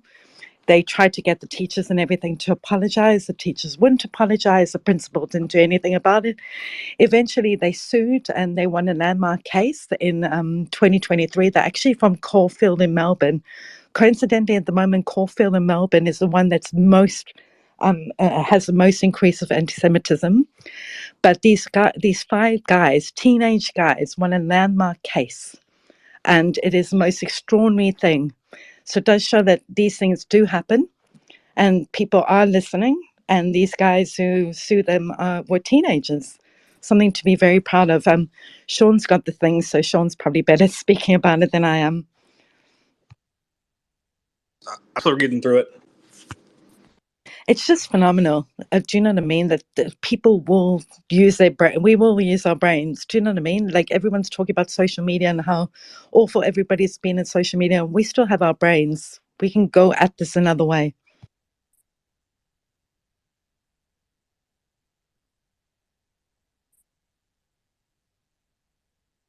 Go ahead, Max. I think it was Eric speaking that you can't destroy Hamas. I said you can't destroy the idea of Hamas, but you can The absolutely ideology, destroy I the think he meant. military of Yeah. Hamas. Well, while that's technically true, The best kind of true. no, you actually can. While yes, you can't destroy the idea of Hamas. What you can do is extract a price so high that they will never do that again. Unfortunately, Israel has not done that yet. When the Allies destroy. Got Dresden? Germany to surrender. They Yes, Max, we can't carpet bomb Gaza. Okay, you well, can't that's not what actually I'm commit saying. genocide. That's not what I'm saying. On the contrary, I'm just saying that that the cost has not been high enough. No, I can prove mathematically, by the way, that Israel has been extremely careful in our attacks so far. 100%. 100%. So we've not I been. agree with you on this. I agree with On you, this, but yeah. the price that you're No, talking about is exacting a price so heavy from Hamas that they won't think about attacking Israel again. It's a nice no, not from Hamas, because Hamas cannot be allowed to exist. We must extract a price from the Gazans that they will never allow another Hamas to come to power. The only way to do that is But what does that mean? what does it mean? It means that that until they start burning Palestine flags and start lynching Hamas members, the war must go on. Yes, but that won't happen anytime soon, especially considering Hamas will kill them also. Well, So what it takes, I understand what you're saying, Max, but the fact of the what matter remains is it that Hamas ain't going anywhere, and Israel will continue the war until Gaza is completely disarmed. Remove the weapons, remove any threat of violence to Israel, and that is how you will solve at least the security situation, not only for southern Israel, but for all of Israel vis-a-vis Gaza. That is the only way that we can move forward is a disarmed Palestinian entity in the Gaza Strip. What that looks like no. post-war, I don't know. I've No, suggested. about that, I agree. I'm just saying that if we're already going there to disarm them, we can just make sure that we put every single Hamas member 6 feet under at the same time, and then we leave Gaza disarmed and zero Hamastinians, only quote unquote civilians who were very much involved in the massacre, but because they are civilians, we can't do anything to them. So we'll leave Gaza disarmed without Hamas. And the civilian population will learn a lesson to not let any other group like that rise again. They once they do that, yes, you've effectively killed the idea of Hamas. I appreciate what you're saying, but I don't see it as necessarily realistic because, and I'll explain to you why. Nazism was an idea in Germany. We bombed Germany, the Allies bombed Germany, they made Germany surrender, etc., etc. It took decades, okay, to rebuild Germany. But Nazism as a governing body and all the Nazis that were high leaders, they were all tried, executed, some put in prison, sure. But a majority of the population, the Nazi government, wouldn't necessarily have come to power. Again, I hate going into these weeds, but wouldn't have come to power without the support of the German population. You weren't going to kill every single German citizen. You weren't going to kill every single German civilian. A majority of the Palestinians in Gaza and a significant majority of the Palestinians in the West Bank support Hamas as an idea, as the face of the resistance, quote unquote, against Israel. So when I say that the ideology of Hamas cannot necessarily be defeated, I mean by weapons. It cannot be defeated by us killing people. Ideology can only be defeated by other ideology or different ideas. I've said this over and over again. What you need to give the Palestinians are hope, and you need to give them a semblance of an ideology that doesn't include armed resistance to the Jewish state of Israel next to them. This whole idea of from the river to the sea, Palestine will be free means Israel will no longer exist.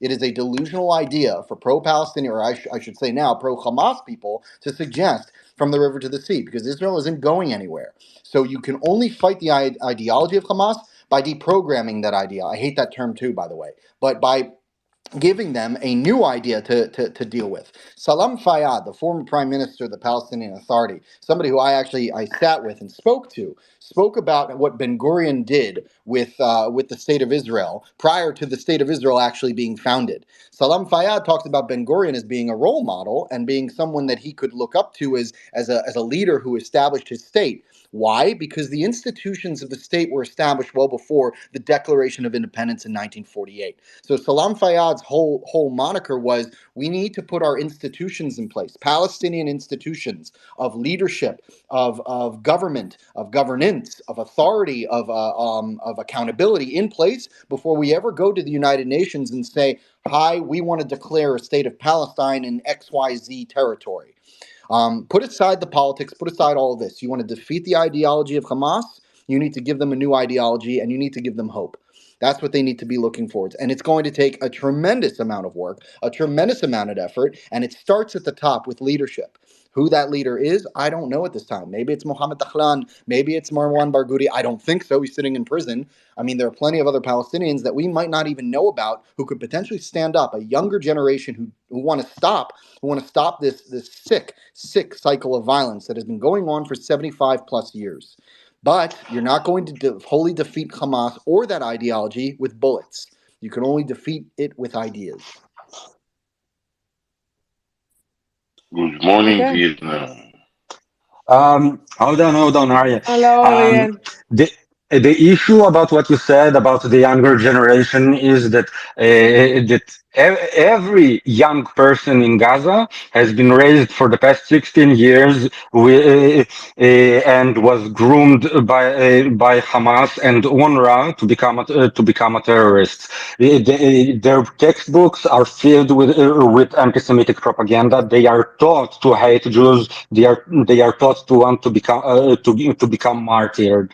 There is no younger generation who wants this quote unquote cycle of blood to end. They all want to genocide us. I think that's a generalization, and I agree with you. That's what UNRWA has done, and that's what Hamas has done with their educational system. And to a degree, by the way, the Palestinian Authority did the same. When our peace books in Israel started teaching about peace in 1993 following the Oslo Accords, they weren't teaching peace. They were still talking and teaching about taking control and taking back their rightful rightful place of lands in Palestine. So it starts with education. I agree with you. The thing is, practically every single I would believe practically all of the kids in Gaza, let's take as an example. I hate using generalizations, but have they ever met a Jew? All they see as Jews are the Israeli soldiers or the Zionists or the enemy.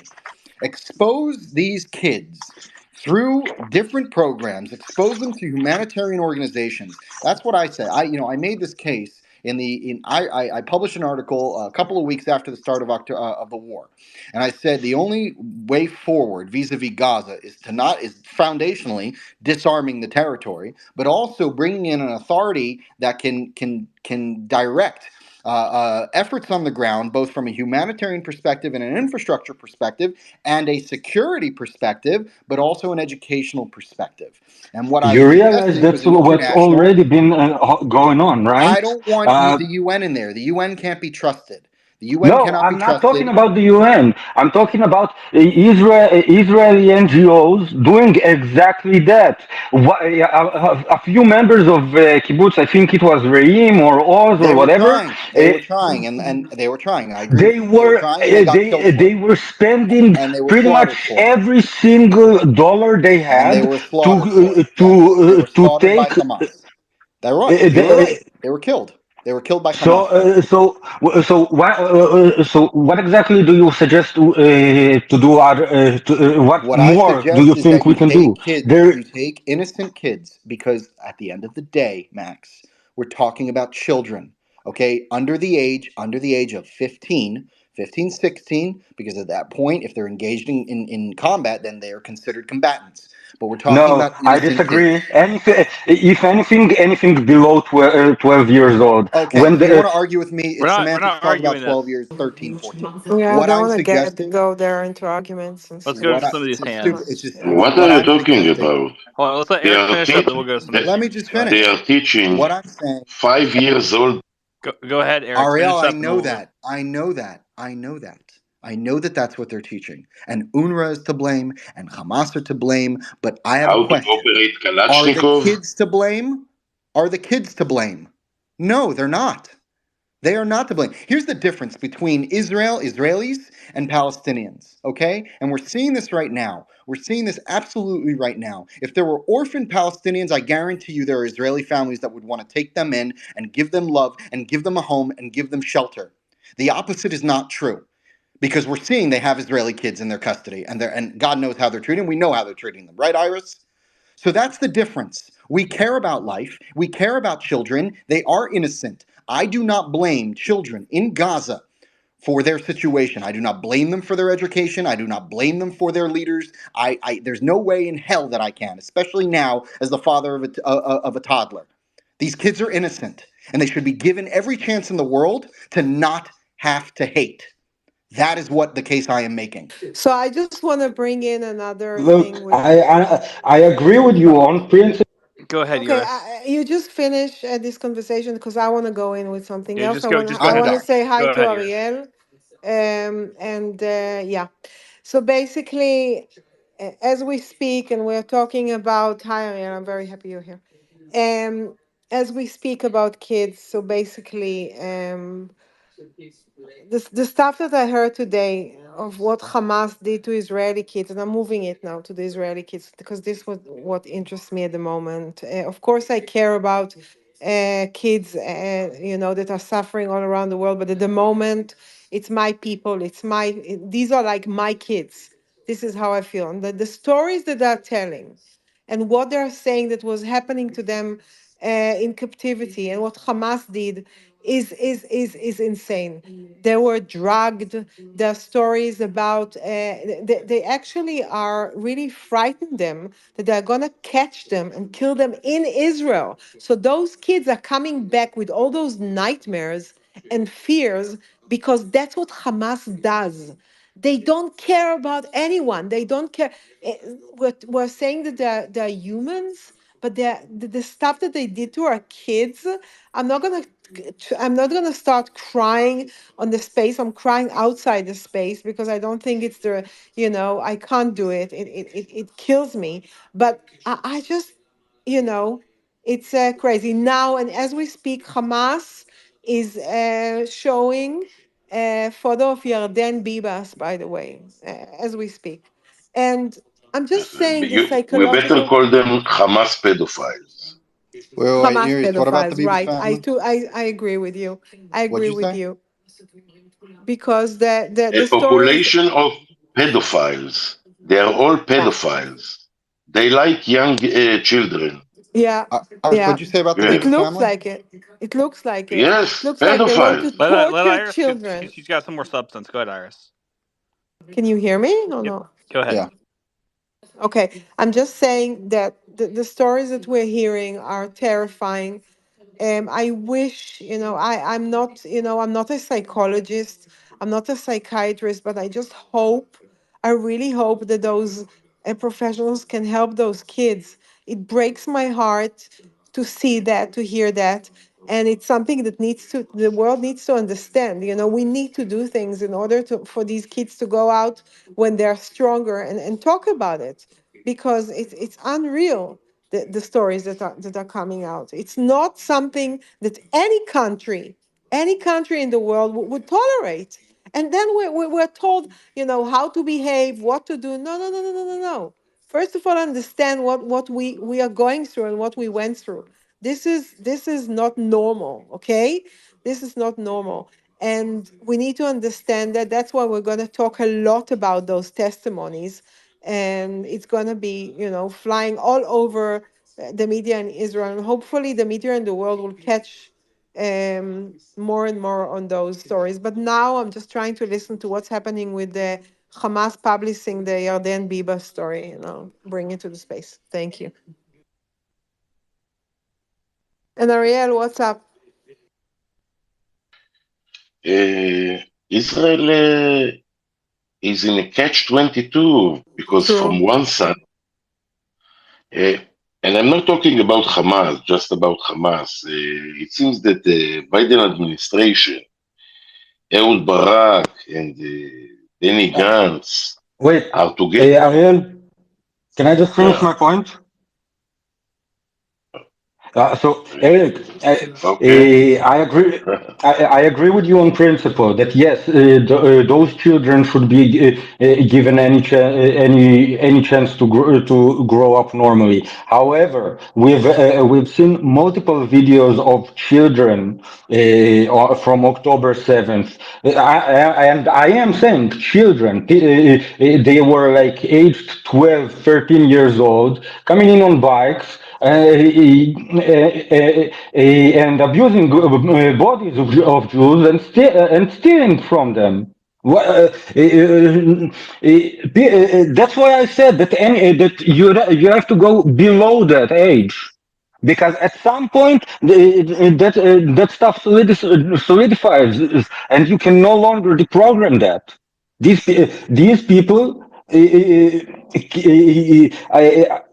are likely can't be saved, and I don't have an issue saying that if they you know what? I will give you that. They should be given every chance at a regular life. However, if they commit any sort of attack against Jews, they get a last meal and a dirt blanket. How about that? What do you suggest they do?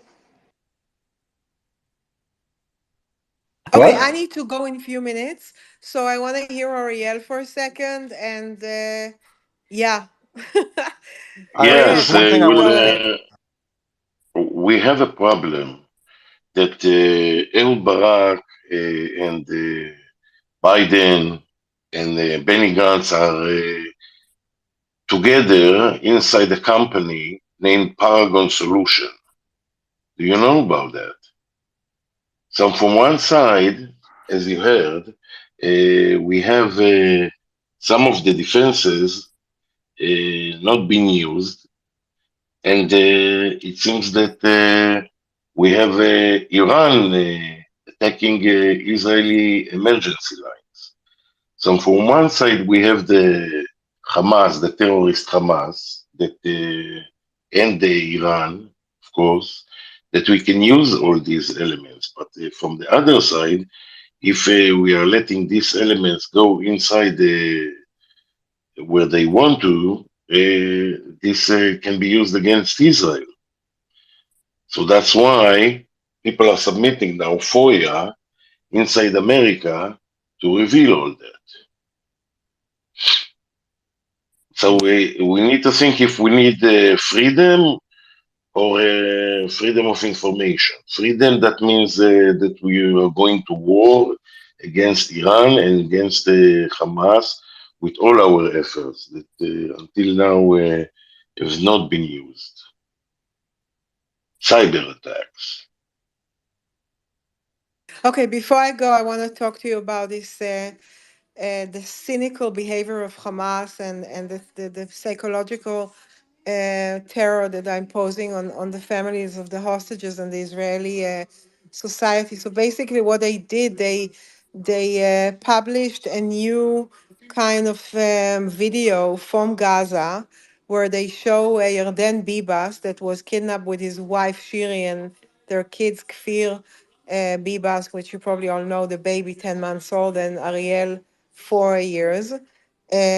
Supposedly Yes, after yes, they I gave know. him they told him that they are dead. So this is what's going on. Yes, This is and from the other side, what we have, if Ehud Barak is now will be NSA in the United States, he will have power that he can do. This is a corrupted man. How can we let a corrupted man that did a lot of damage in Israel now we want to that he will damage the United States of America? This is Barack Obama's man. I Just just for want you to to say that understand. this breaks my You are heart. going to let Barack Obama control everything in the United States together with Ehud Wait, Barak. Ariel, let's go back to this crazy This is thing very they did with important, Iris. Bibas. This can We'll move. We're gonna move. if We'll come back to that later, Ariel. I just wanna say about this that it really this tears my heart apart. I have to say that every day, I'm torn, but this is another level. This is really another level of things, and I just this is what I have to say, and something needs to be done about that. I don't know. What's the Cyrus? I missed it. What's another level? What Hamas just published with Yarden Bibas. I have the video, but I can't share it. I'm, I'm It's so sorry. really I can't. Thank you. I I don't know what feel to say. exactly the same as you. It's like he's our baby. Do you know what I mean? He's our Exactly. baby. Exactly. And I don't know. I have no words. That's it. Anyway, Sean, my dear friend, I have to go. Well, thank you for coming, I have Iris. a meeting. Of Sean, the course. communists are on the way to the United States. That just for you to understand. Oh, I know. Ariel is Ariel, I standing know with better than the anyone. I fight them every Ari time I Ari fight Yes, them in the but West. that's a big problem. If the United States fall, Israel falls too, and everything falls. Ariel is standing with a What? stick and like. We must save the United States of America. What do you mean?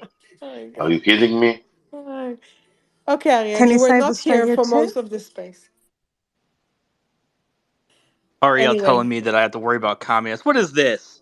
You know what better. is this? What Ariel? You've been in another space till about 10 minutes Listen, we ago. kicked Ehud Barak from Israel, so now he wants to come to you.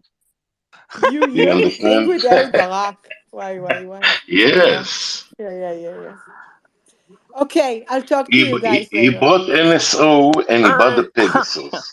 Okay? Wait, That's just one. let me say goodbye to my friends. I'll talk to all of you Okay. later and be good. And להתראות, איריס. later, guys. See you. Bye. Hey, before the conversation shifts too much away from what Eric was saying, can I pose a question of after the war is over, when Hamas is gone, who who could be trusted to run the school system in Gaza? That would be accepted. Obviously, no, they're not going to No accept one. Israel. No one, because Well, these I get it. I children mean, will look at you and they will say that you took their father, their mother, their psychopathic grandfather. yeah. Well, That's what they will say against you. it's going to be Yeah. some kind of compromise, of course. So I heard people talking about maybe the United Arab Emirates. Could they run the school system? Good So idea. I don't know. What? That would be a very good idea. The UAE is going on this really rock star modernization plan, and they're Mm-hmm. making peace with a lot of people. So That yeah, will we includes hear more about? somebody that will operate any kind of program for denazification. It should be a country that has experience doing so, like the UAE or Saudi Arabia, who have experience in going through and removing radical factions. Yeah. We can't just use this as an opportunity to look at this through like an American cultural lens and be like, we need to impose this value on you. That doesn't work for everybody. It just doesn't. Yeah, of course. I don't expect it to be like, raise them, separation of religion and state and to have, that, but something that's going to work, focusing on career development, on skills, on science, and not hating Israel. Just so if it's UAE or something, we should hear more about that. Yes, but where do you want to do that? You're going to give them indigenous rights now in Israel? No, I said after the war's over, after the Gaza Strip is secure, after Hamas is gone. Okay, we don't want another generation of Gazans growing up hating Israel. We want them educated differently. And for their own benefit too, not just for the benefit of Israel and the world, to their benefit too, to have a good education and grow up and be productive human beings, and live peacefully with their neighbors. So yeah.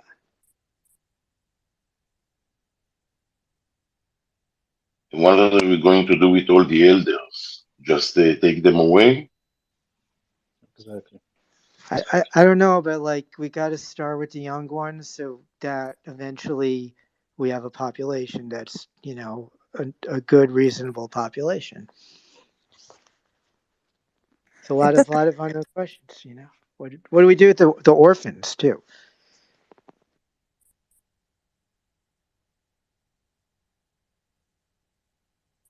This is a good question.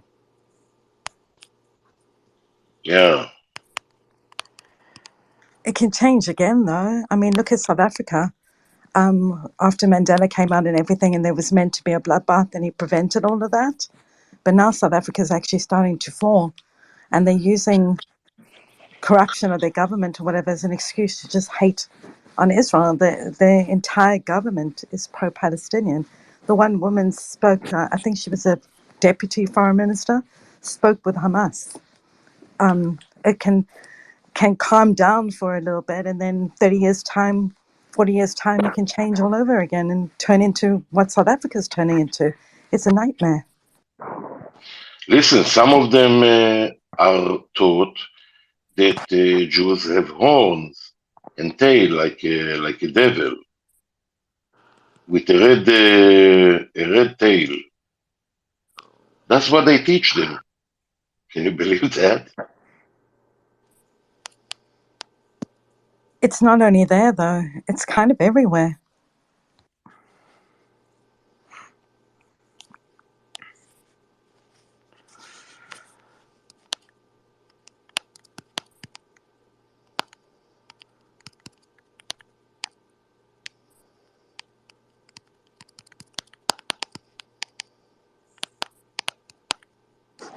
We can Okay. hear you typing. G, I don't know if you're still there, but you Sorry, I can was go. tweeting something about Cybertruck. Oh, Eric's no longer here. I was going to respond to Eric, but kind of going along this lines, UAE would be a fantastic option. As you know, for both parties, there's going to need to be, Israeli involvement, probably U.S. involvement, and for the Palestinian side, they're going to need a body like the UAE to represent that interest. Now, is this something that happens, this de radicalization process, deprogramming, however you want to phrase it? Does this happen immediately? Does it happen after a period of martial law? We can ask questions on who's instilling that martial law. Is martial law necessarily needed for the full deprogramming?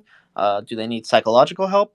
There are lots of ambiguity, but there are, we can work towards solutions, or at least put the ball in the other party's court to look for solutions and say, bring us, you know, one thing I'm pretty partial about is I think there needs to be a systematic review of the Palestinian Authority as a ruling body of government in the West Bank. Um, Sorry guys, I'm like a lot of you guys am operating on very little sleep. Um, Trying to contribute wherever I can, but yeah, it's a complicated process, and what do you do with the older generation? Well, do you do something like the UAE and just jail them, and basically impose pretty strict laws to reach a peaceful society? Um, you know, uh, you can walk around the streets in Saudi Arabia at 2 a.m. I'm from DC. I would never walk around the streets at 2 a.m. in DC. Um, it's just a different way of living, and it seems to work. And we can kind of split the association with Islam and Muslim Brotherhood and the ideology that's going on in the Gaza Strip, what's going on in the West Bank, and going on in the region. If you can combat that with a system like the UAE, I think that could be effective. But we're always going to have the back and forth of how does that get accomplished.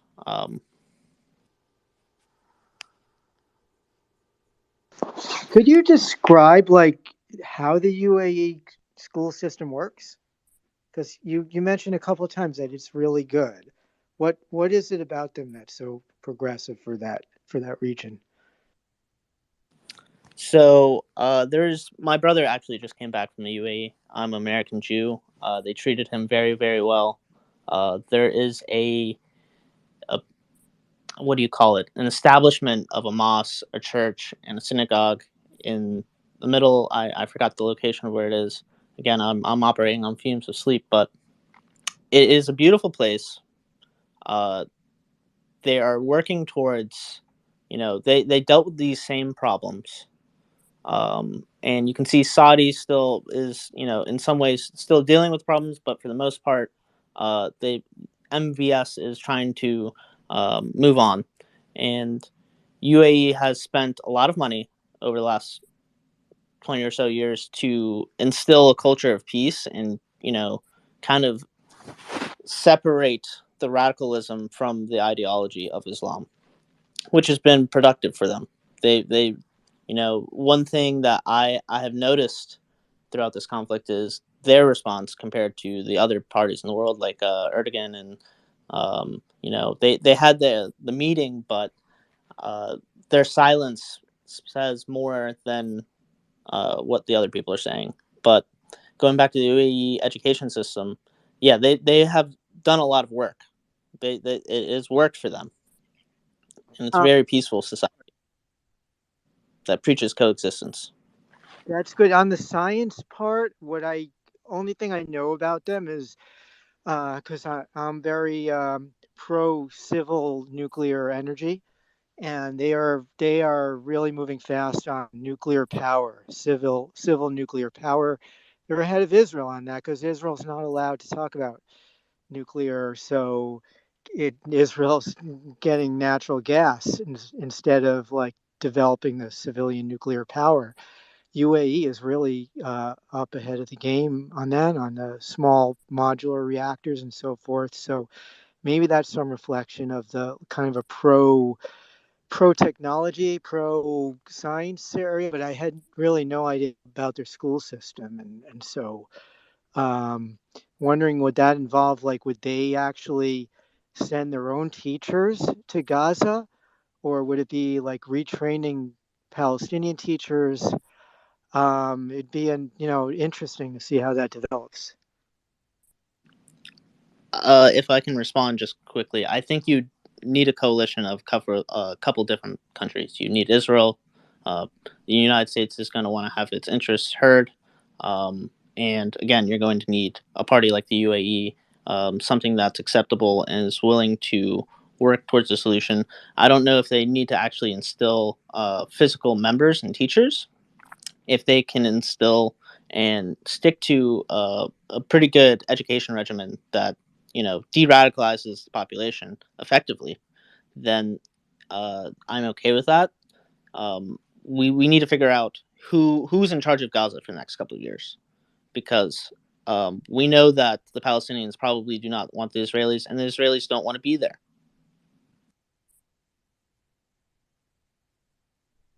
Right, and the PA is proven it's not really trustworthy. It's not the right. Either you can't trust them, or they're not strong enough to actually do what's right. So they're out. So you need something different. All right, I'm going to close out the space for a bit. I have some things I have to finish up. Glad everyone came and showed up. I love all of your support. Thank you for the people who sent me tips. Are you stabbing us in the back again? I am stabbing you in the back, and I'm going to open back up again in a couple hours. Just a moment. Just a moment, Ariel. Just just shut a up, moment. Randy.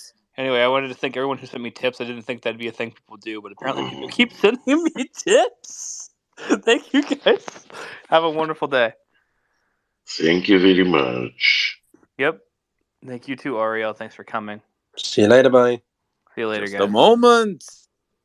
Oh, Randy.